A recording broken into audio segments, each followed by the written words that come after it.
one of the most recognizable sounds in the world is the opening trumpet lines of Spinning Wheel, and that's provided by this man right here, Mr. Lew Soloff. Lew, welcome back to Rochester. You were here about a year or so ago with Steve Tyrell, and now you're with Tessa Suter. It's great to have you back. And I went to school here, too. I went to Eastman. I was going to say, let's get to the Eastman years, because you were here at a major time during its history. And what was your time like at Eastman? It was fantastic. I was, I looked up so much to Chuck Mangione, who was, a little bit ahead of me in school. But we, at my recital, we broke ground by doing a jazz piece in Kilburn Hall, which was unheard of at that point, a piece called Feel of a Vision that he wrote. And whenever I come up here, I have so many great memories of the Pithod. And there used to be a club over on Clinton where I saw McCoy Tyner and John Coltrane for the first time. And, there was a coffee shop that I used to play at. And there was so many. I think Roland Kirk.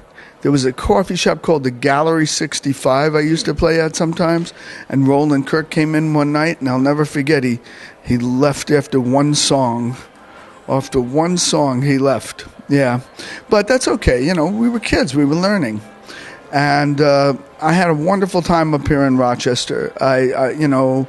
Chuck and Gap and, Vinny Ruggiero was a drummer up here at the time. And, and then I unfortunately, when I did that Spinning Wheel thing, I was of the band and I was on the road when that piece was recorded, so I couldn't make the recording. But we've done it a few times, and I always love to come back to Rochester and play.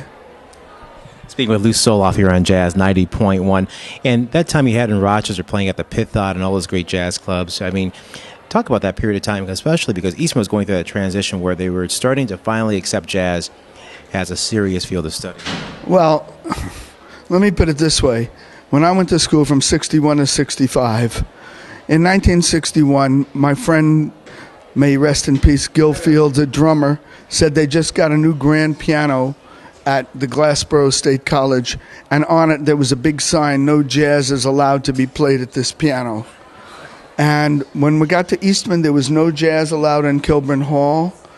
But we broke ground. They allowed us to do it. We had to get special permission to play the piece.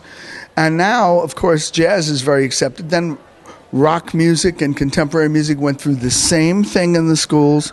And now it's like you probably can get a major in rap now at some colleges. And you should be able to.